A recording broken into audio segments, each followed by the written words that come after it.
Hello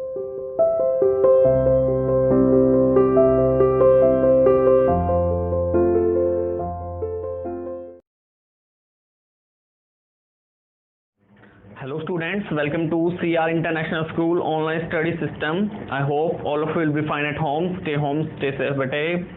We are doing business studies. Lesson number 9, the internal trade. देखिए 5th type का big retail business हमारे पास आ चुका है, mail order system बेटे। ठीक है, मेल ऑर्डर सिस्टम।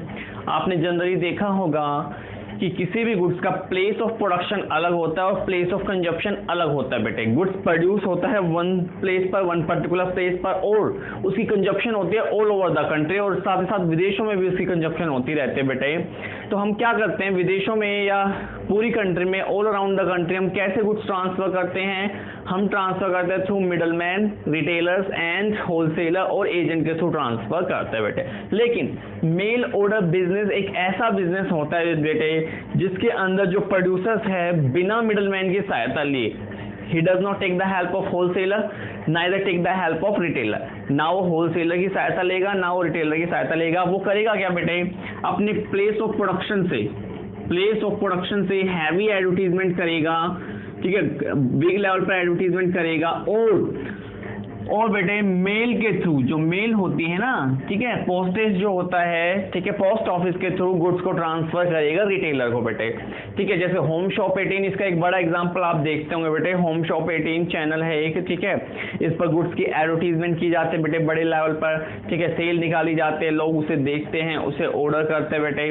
ठीक है, फिर वीपीपी के थ्रू, वैल्यूएबल पोस्ट के जरिए बेटे वो प्रोडक्ट लोगों को मिलता है, उस पर फिर पेमेंट कर दी जाती है। तो ये होता है आपका बेटे मेल ऑर्डर बिजनेस। ठीक है, तो मेल ऑर्डर बिजनेस में करता क्या है बेटे एक प्रोड्यूसर, ठीक है, in this system there is no middleman कोई नहीं होते बेटे। ठीक है, there is no middleman, the consumer himself purchase the goods through mail. जो कंज्यूमर होगा वो मेल के थ्रू खुद गुड्स को परचेस करेगा बेटे।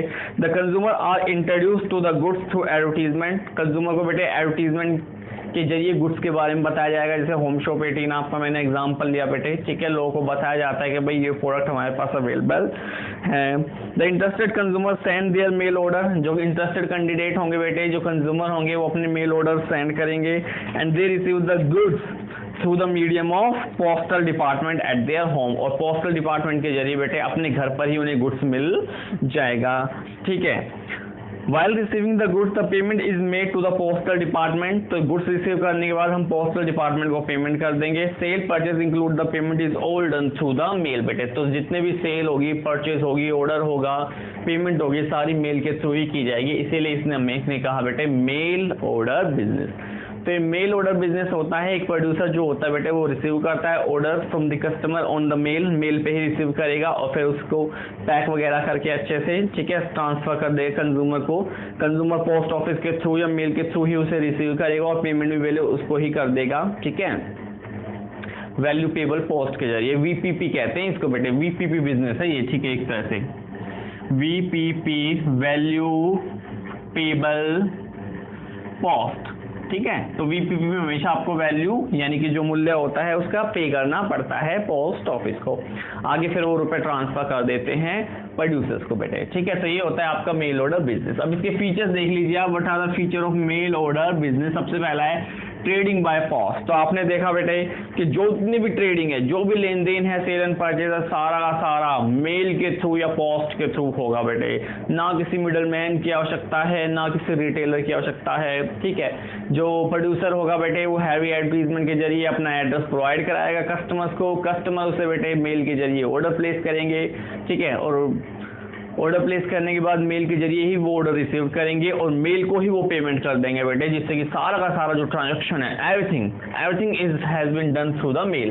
तो सारी की सारी ट्रेडिंग आपने देखी बेटे, the whole trading has to place by the medium of post बेटे। सेकंड देखिए कैश ट्रेडिंग। डेफिनेटली जब वो वीपीपी आपको मिलती है, वैल्यू पेबल पोस्ट आपको मिलता है, तो आपको उसे कैश में पेमेंट करना पड़ता है बेटे। तो कहने का मतलब है कि जो ये बिजनेस होता है, मेल ऑर्डर बिजनेस होता है बेटे, इसमें सारा का सारा ट्रांजैक्शन कैश में होता है, कोई क्रेडिट में नहीं होता, कुछ उधार लेन देन नहीं बचता। हाथ ही हाथ on the spot transaction settle किए जाते हैं, हैंडल किए जाते हैं, यानी कि सारे के सारे ट्रांजैक्शन कैश में किए जाते बेटे। नेक्स्ट है trading without shop. Trading without shop, shop का मतलब क्या होता है, दुकान, यानी कि प्रोड्यूसर को कोई अलग से दुकान लगाने की जरूरत बेटे नहीं पड़ती, ठीक है, कोई अलग से उसे दुकान सजाने की जरूरत नहीं पड़ती, वो बेटे लोगों को ऑर्डर दे देता है, ठीक है, हैवी एडवर्टीजमेंट करता है, टीवी के थ्रू एडवर्टीजमेंट करता है या न्यूज़पेपर के थ्रू एडवर्टीजमेंट करता है बेटे। इंटरेस्टेड लोग जो होते हैं, जो उसका प्रोडक्ट खरीदने में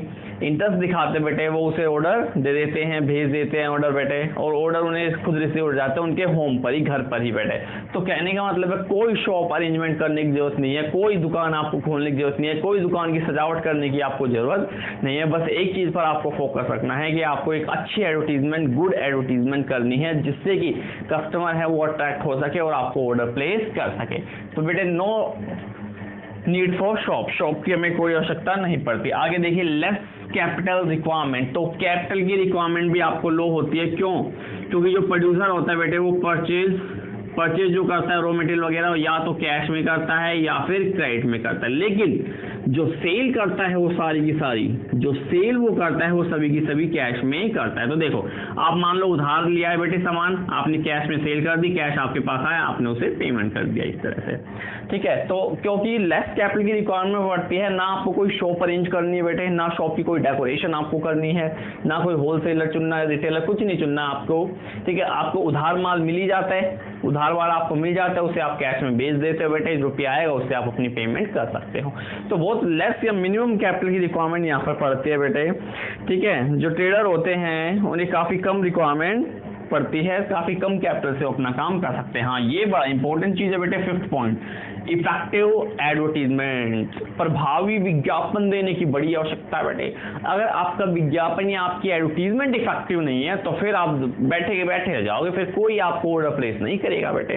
तो इसलिए आपको इफेक्टिव और एक अच्छे लेवल की, अच्छे दर्जे की एडवर्टीजमेंट आपको करने की आवश्यकता पड़ती है बेटे, ठीक है। जैसे मैंने होम शॉप का एग्जाम्पल लिया बेटे, तो होम शॉप 18 एक काफ़ी फेमस चैनल बन चुका है ऑल ओवर द इंडिया, और काफ़ी लोग उसे देखते हैं, प्रोडक्ट को पसंद भी करते हैं, डिलीवरी भी लेते हैं बेटे, ऑर्डर प्लेस भी करते हैं। तो इस तरह से आपकी अगर एडवर्टीजमेंट हैवी नहीं है, इफेक्टिव नहीं है, तो फिर आपका कोई फायदा नहीं है, फिर आपका बेटे ये जो मेल ऑर्डर बिजनेस है सक्सेसफुल नहीं हो पाएगा। तो इसमें आपको एक चीज़ ध्यान रखनी है कि आपको इफेक्टिव एडवर्टीजमेंट करनी है, एक ऐसी एडवर्टीजमेंट करती है जो मास कम्युनिकेशन हो सके, जो मास मीडिया तक, मास लोगों के एक बड़े समूह तक इजिली पहुंच सके बेटे, ठीक है। तभी जाके आपका काम बन पाएगा, तभी जाके लोगों को आपकी पॉपुलैरिटी, आपके प्रोडक्ट के बारे में पता लगेगा और लोग प्रोडक्ट खरीदेंगे मेल के थ्रू बेटे। अगर एडवर्टीजमेंट आपने अच्छी नहीं की तो फिर आपका कोई फायदा नहीं रहेगा, ध्यान रखिएगा। आगे देखिए वाइड मार्केट, क्योंकि बेटे बिग लेवल पर एडवर्टीजमेंट की जाती है, मोस्टली टीवी पर ही की जाती है, टीवी सभी देखते बेटे, ऑल ओवर द कंट्री, पूरे देश में आपके प्रोडक्ट को फेमस हो जाएगा, पॉपुलैरिटी मिल जाएगी, ठीक है। Not only in India but also जो विदेशी कंट्रीज होती है, फॉरेन कंट्री में होती है बेटे, वहाँ भी एडवर्टीजमेंट पहुँचती है, ठीक है, वहाँ भी ये एडवर्टीजमेंट पहुँचती है। तो आपके प्रोडक्ट की डिमांड ना केवल भारत में बल्कि जो विदेश होता है बेटे, दूसरे देश होते हैं, वहाँ भी आपके प्रोडक्ट की डिमांड क्रिएट हो जाती है, क्योंकि आपने एक हैवी एडवर्टीजमेंट की है, आपने एक ऐसे मीडिया के थ्रू एडवर्टीजमेंट किया बेटे जो पूरे देश में तो जाता ही है, साथ ही साथ विदेशों में भी जाता है। तो आपके प्रोडक्ट की डिमांड ना केवल इंडिया में बल्कि विदेशों में भी क्रिएट होगी, जिससे कि आपके प्रोडक्ट की जो मार्केट है बेटे, ठीक है, जो मार्केट है आपकी प्रोडक्ट की वो काफ़ी वाइड हो जाएगी, काफ़ी बड़ी हो जाएगी, काफ़ी बड़े लेवल को आप कवर कर लोगे और अपने प्रोडक्ट को बेटे देश विदेशों में बेच सकोगे, ठीक है। तो मेल ऑर्डर बिजनेस का ये फायदा भी है भाई कि हमारी जो मार्केट है वो काफ़ी वाइड हो जाती है और अच्छे से हम प्रोडक्ट को बेच सकते हैं, काफ़ी लोगों को हम प्रोडक्ट बेच सकते हैं। नेक्स्ट देखिए एंड ऑफ मिडलमैन। डेफिनेटली बेटे जो प्रोड्यूसर होता है खुद प्रोडक्ट प्रोड्यूस करता है, हैवी एडवर्टीजमेंट करता है, मेल के थ्रू ऑर्डर रिसीव करता है और मेल के थ्रू ही गुड्स को ट्रांसफर कर देता है, यानी कि होलसेलर या फिर रिटेलर या फिर एजेंट की हमें कोई आवश्यकता ही नहीं पड़ी, ठीक है। प्रोड्यूसर ने बेटे डायरेक्ट माल भेज दिया किसको, कस्टमर्स को, यानी कि केवल जीरो लेवल चैनल का यूज उसने किया बेटे, जीरो लेवल चैनल इसे बोलते हैं क्योंकि बीच में कोई मिडल मैन नहीं आया बेटे, ठीक है। तो इस तरह से आपने देखा कि मेल ऑर्डर बिजनेस में बेटे मिडल मैन की भी कोई आवश्यकता नहीं पड़ती है। अब देखिए सबसे पहले ओरिजिन कहाँ पर हुआ, उदय कहाँ हुआ बेटे, सबसे पहले ये जो मेल ऑर्डर बिजनेस है कहाँ पर किस जगह पर स्टार्ट हुआ बेटे, तो सबसे पहले ये USA the United states of America में स्टार्ट हुआ था 1872 1872 में बेटे, ठीक है। और 1872 में स्टार्ट होने के बाद इसने बेटे धीरे धीरे पॉपुलैरिटी हासिल की, प्रसिद्धि हासिल की, और अब प्रेजेंटली बेटे ऑलमोस्ट सभी कंट्रीज में, जितने भी देश हैं बेटे यूएन के अकॉर्डिंग 195 कंट्रीज हैं, ठीक है, तो सभी देशों में बेटे ये फेमस हो चुका है। सभी देशों में भी इस मेल ऑर्डर के थ्रू बेटे बिजनेस किया जाता है, प्रोडक्ट ट्रांसफर किए जाते हैं।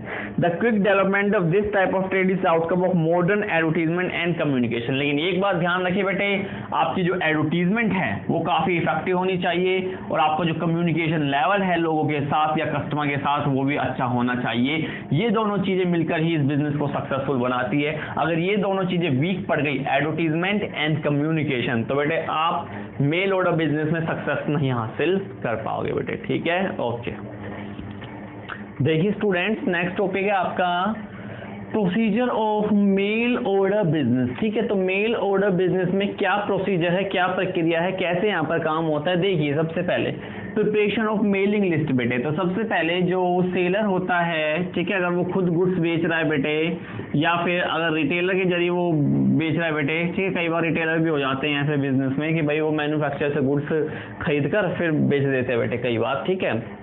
तो अगर जो सेलर है तो बेटे अगर वो बेच रहा है तो उसे काफ़ी अट्रैक्टिव रहना पड़ेगा बेटे, काफ़ी एक्टिव रहना पड़ेगा, ठीक है, क्योंकि जो कस्टमर होते हैं वो सेलर से काफ़ी दूर है बेटे, काफ़ी डिस्टेंट प्लेस पे वो रहते हैं, काफ़ी दूरी पर रहते हैं बेटे। So therefore he himself has to send information about his own self and his goods to the customer बेटे। अपनी सेल्फ का, अपने खुद के बारे में, सेल्फ मतलब होता है स्वयं, स्वयं के बारे में और गुड्स के बारे में बेटे खुद उसे इंफॉर्मेशन भेजनी पड़ेगी कस्टमर्स को।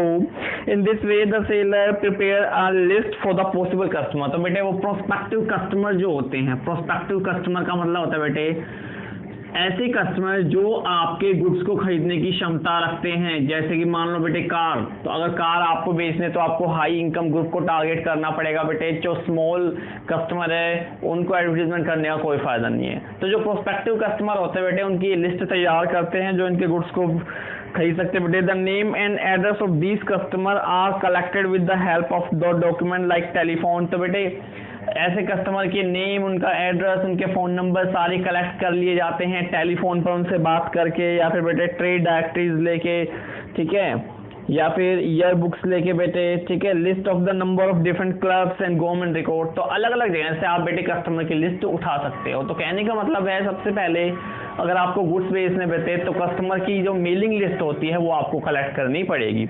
वो आप बेटे उनसे टेलीफोन करके, ठीक है, ट्रेड डायरेक्टरीज के जरिए, गवर्नमेंट रिकॉर्ड्स के जरिए, ऑफिस के जरिए वो आप कलेक्ट कर सकते हो बेटे। सेकंड देखिए रेगुलर एडवर्टीजमेंट। ये जो एडवर्टीजमेंट है बेटे ये जान होती है एक तरह से इन बिजनेस की, ठीक है। अगर एडवर्टीजमेंट आप अच्छे ढंग से ना करो, रेगुलर और इफेक्टिव एडवर्टीजमेंट अगर आप नहीं करोगे बेटे तो फिर आपका कोई फायदा नहीं है। जब तक आप अच्छी एडवर्टीजमेंट नहीं करोगे, कस्टमर उसे देखकर अट्रैक्ट ना हो, ठीक है, क्यूरियोसिटी एक कस्टमर के अंदर ना है वही गुड्स को खरीदना ही, तब तक कोई फायदा बेटे हमें नहीं मिल पाता। तो रेगुलर एडवर्टीजमेंट इन बिजनेसेस के लिए जान का काम करते बेटे, ब्लड का काम करती है, ठीक है। इसलिए आपको रेगुलर एडवर्टीजमेंट और इफेक्टिव एडवर्टीजमेंट देती रहनी चाहिए ताकि बेटे लोगों को पता लगे आपके प्रोडक्ट के बारे में और ज़्यादा से ज़्यादा आपकी सेल बढ़ सके, सेल इंक्रीज हो सके बेटे। नेक्स्ट है रिसीप्ट ऑफ ऑर्डर, ठीक है। तो अगर रेगुलर एडवर्टीजमेंट के जरिए जब कस्टमर बेटे इच्छुक हो जाते हैं आपके प्रोडक्ट को खरीदने के लिए और वो आपको ऑर्डर करते बेटे, तो आपको ऑर्डर जो होता है वो रिसिप्ट हो जाता है, ठीक है। ऑर्डर रिसिप्ट होने के बाद बेटे आप उसे प्रिपेयर करना शुरू कर देते हो,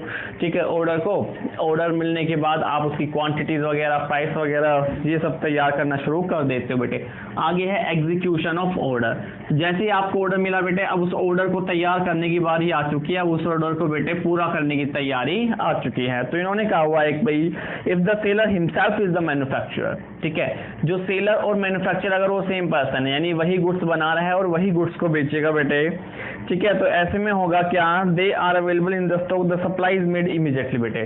तो अगर सेलर है और वो खुद ही गुड्स को बेच रहा है बेटे, बना भी रहा है, सेलर और मैन्युफैक्चरर सेम है, तो वो इमीडिएटली सप्लाई कर देगा गुड्स की, ठीक है, क्योंकि उसके पास स्टॉक में गुड्स पड़े हुए होंगे, इमीडिएटली वो सप्लाई कर देगा। Otherwise arrangement for the preparation of good is made. अगर वो खुद बेटे मैन्युफैक्चरर नहीं है, वो किसी और से सामान खरीदेगा और फिर आगे बेचेगा बेटे, तो फिर वो ऑर्डर को प्रिपेयर करना शुरू कर देगा, ठीक है, ऑर्डर को शुरू करना कर देगा, ठीक है बेटे। The things are purchase from the market and supply is made to the customer. तो बेटे वो करेगा क्या, थिंग्स को मार्केट से परचेस करेगा, मार्केट से परचेस करने के बाद उसकी सप्लाई करनी शुरू कर देगा बेटे, ठीक है।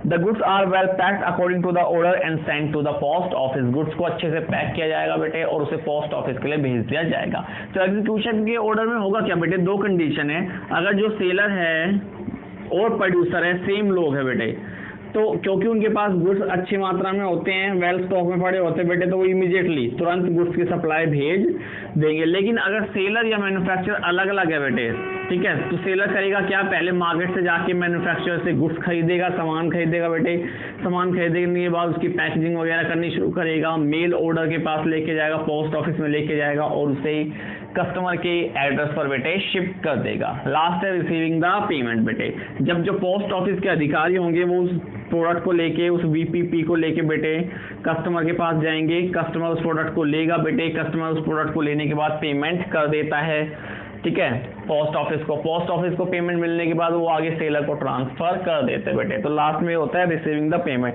तो बताया हुआ है कि the price of goods is either received along with the order और at the time of delivery बेटे, तो या तो ऑर्डर से पहले ही एडवांस पेमेंट भी हो जाती है या फिर आपको डिलीवरी के टाइम, ठीक है, डिलीवरी के टाइम आपको पेमेंट दी जाती है। All the old and reputed seller of this system, सारे के सारे बेटे सेलर यही सिस्टम अपनाते हैं। In such a situation the good are sent through registered parcel बेटे, पार्सल के जरिए, स्पीड पोस्ट वगैरह कई चीजें होती हैं, उसके जरिए गुड्स भेज दिए जाते हैं। The buyers do not send money along with the order to the new seller because of the lack of confidence in them बेटे, तो जो न्यू सेलर नए आते हैं तो बायर्स बेटे एडवांस पेमेंट उन्हें नहीं करते, गुड्स मिलने के बाद, रिसीव्ड ऑफ गुड्स के बाद ही पेमेंट करते हैं। In such a situation thing are sent through VPP, तो बेटे वैल्यूएबल, ठीक है, वैल्यूएबल पेबल पोस्ट के जरिए, वीपीपी के जरिए बेटे गुड्स भेजे जाते हैं। And the customer receive the goods through the post office and make his payment, और पोस्ट ऑफिस के थ्रू जो कस्टमर होते हैं वो गुड्स रिसीव करते हैं और उसकी पेमेंट कर देते बेटे। तो ये था पूरा procedure for the mail order business. पहले आपको मेलिंग लिस्ट तैयार करनी है कस्टमर्स की, फिर आपको रेगुलर एडवर्टीजमेंट करते रहना है बेटे, फिर आपको ऑर्डर मिलेगा, कस्टमर जो है वो ऑर्डर प्लेस करेंगे आपको, फिर आपको उस ऑर्डर को एग्जीक्यूट करना है, तैयार करना है, उसकी बेटे डिलीवरी करनी है और लास्ट में आपको पोस्ट ऑफिस के थ्रू उसकी पेमेंट रिसीव्ड कर लेनी है बेटे, ठीक है। Thank you very much.